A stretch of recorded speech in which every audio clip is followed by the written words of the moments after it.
Olá pessoal, hoje nós vamos falar sobre campo e intensidade magnética. Campo magnético de um condutor. Então, transformadores, motores, fazem uso dessas propriedades magnéticas dos materiais, para funcionar, para exercer a função que eles foram construídos, usam as propriedades magnéticas. Tá?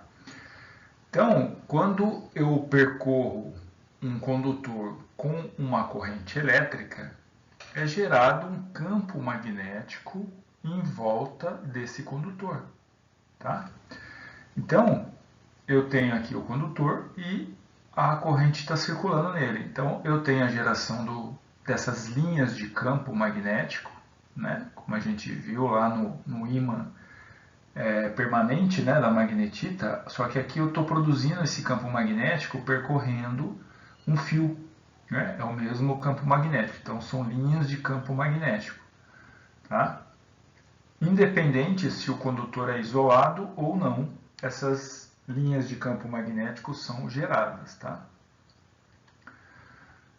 O sentido desse campo obedece o que a gente chama de regra da mão direita, onde o dedão aponta para o sentido da corrente e o sentido dos dedos, o sentido do campo magnético. Então, por isso que aqui em cima a corrente está subindo e o campo magnético está nesse sentido. Aqui passa pela frente do condutor e depois dá a volta e passa lá por trás do condutor. Tá? O mesmo efeito a gente tem quando a gente pega esse fio e forma uma espira. Tá? Então, o fio formei uma espira. As linhas de campo, pela corrente circulando no condutor, vão gerar... a corrente circulando pelo condutor vai gerar as linhas de campo em volta do condutor. Tá? E aí a gente tem o que a gente chama, ou já chamou, quando a gente viu um ímã permanente, a densidade de fluxo magnético B. Então, aqui eu tenho, tá vendo? Várias linhas de campo passando internamente pela espira, tá? Que são as linhas de campo produzidas pela corrente circulando aqui, no condutor. E internamente elas começam a ser somadas, Aqui elas estavam todas independentes. Quando eu formo uma espira, elas são somadas no interior da espira. Tá? Campo magnético de uma bobina. Então, um solenoide ou bobina é um condutor que é enrolado em forma de tubo. O tubo, lembrando que pode ser circular, quadrado, triangular, pode ter o formato que for, continua sendo um tubo, constituído de espiras. Tá? E aplicando a corrente, ele gera um campo magnético. Então está aqui, eu tenho várias espiras, cada espira dessa, percorrido por uma corrente, tem as linhas de campo que estão em volta. Como elas estão em sequência uma da outra, as espiras, as linhas de campo vão tudo se somando. E o que acontece, o que a gente chama de concatenação. Tá vendo? Várias linhas de campo aqui são somadas e elas percorrem o interior da bobina e circulam por fora.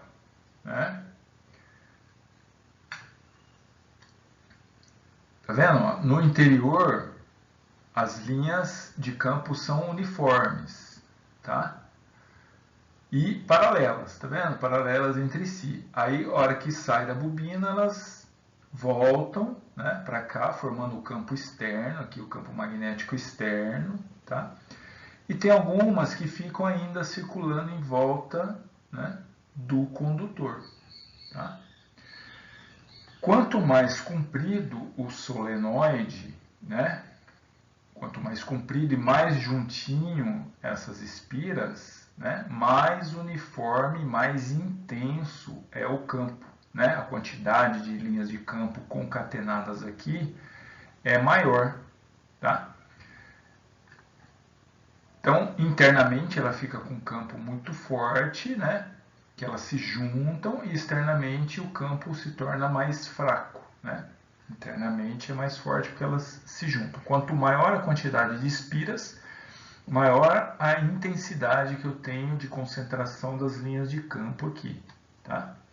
Então, a quantidade de espiras e a corrente que passa por essa bobina, né, dá o nome do que a gente chama de força magnetomotriz da bobina, né? E como que é calculada? Pela multiplicação dessas duas grandezas. E a unidade, como eu estou multiplicando corrente pelo número de espiras, eu vou ter a unidade como ampere-espira, tá? Então, o que a gente chama de FMM, força magnetomotriz, vai ser o N, que é o número de espiras da bobina, vezes o I, que é a corrente que percorre o condutor em amperes, tá? Então, é o que a gente chama de força magnetomotriz, a concentração dessas linhas de campo aqui internas à bobina, tá? Então, quanto mais afastada tiver as espiras uma da outra, mais o campo se dispersará. Lembra aquelas linhas de campo em volta do condutor só, né? Na figura anterior? Aumenta aquelas quantidades só em volta do condutor e diminui a quantidade de linhas de campo interna à bobina, né? Ou seja, o campo torna-se mais fraco, tá? E quanto mais juntinha as espiras, maior a intensidade interna, né? Mais elas se concatenam e se concentram no centro da bobina, tá? Então, né, aqui a gente tem, ó, a corrente percorrendo as espiras, forma o B, que é a densidade de fluxo magnético, e eu tenho o comprimento da bobina, tá? Para a mesma quantidade de espiras, se esse comprimento for menor, a intensidade internamente a bobina é maior. E quanto mais eu separo essas espiras uma da outra, a intensidade é menor dentro da bobina, tá? Então, o comprimento também interfere na intensidade de campo magnético, né? Então, como é que a gente pode definir a intensidade? É o H. O H vai ser a força magnetomotriz, né? Ou seja, quantidade de espiras vezes a corrente é uma força que ela tem.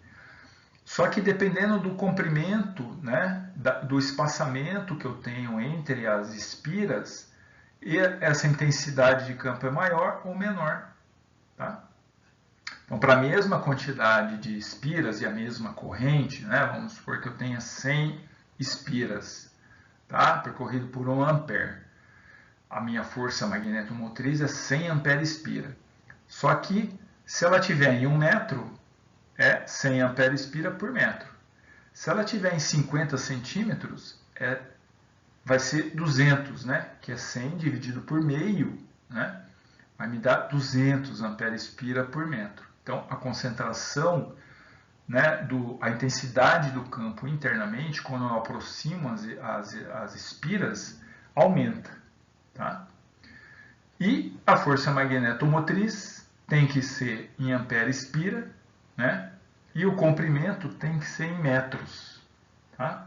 Para me dar uma intensidade de campo magnético em ampere-espira por metro, tá bom?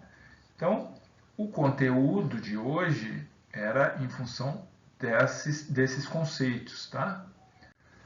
Vamos fazer um exemplozinho para a gente entender melhor? Então, eu tenho uma bobina de 20 centímetros e é percorrida por uma corrente de 5 amperes, tá?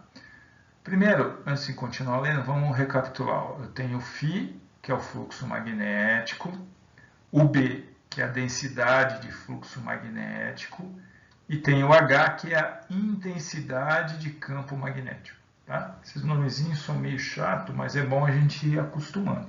Tá? Então, os 20 centímetros está aqui, que dá 0,2 metros. Então, já transforma em metros. Tá?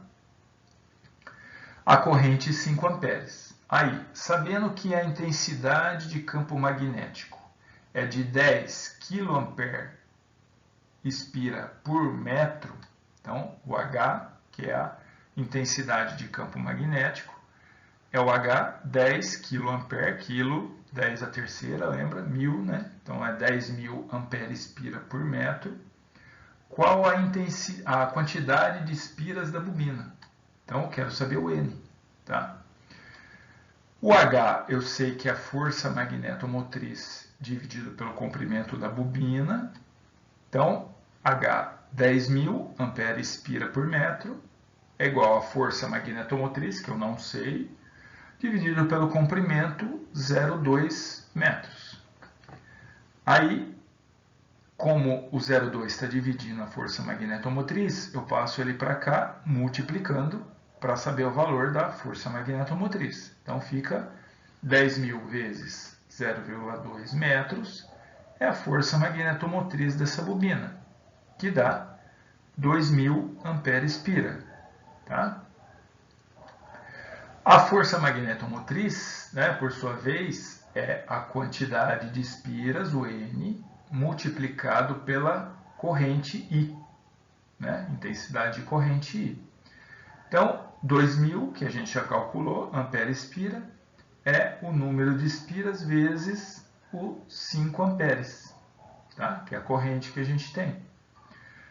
2.000 dividido por 5, né? Porque aqui está multiplicando 5, eu passo ele dividindo do outro lado, é igual a N, que é a quantidade de espiras da minha bobina. O N, 400 espiras. Tá? 400 espiras. Então, essa bobina, né, com essas características, eu preciso de 400 espiras para obter os 10 kA por ampere espira. Tá bom?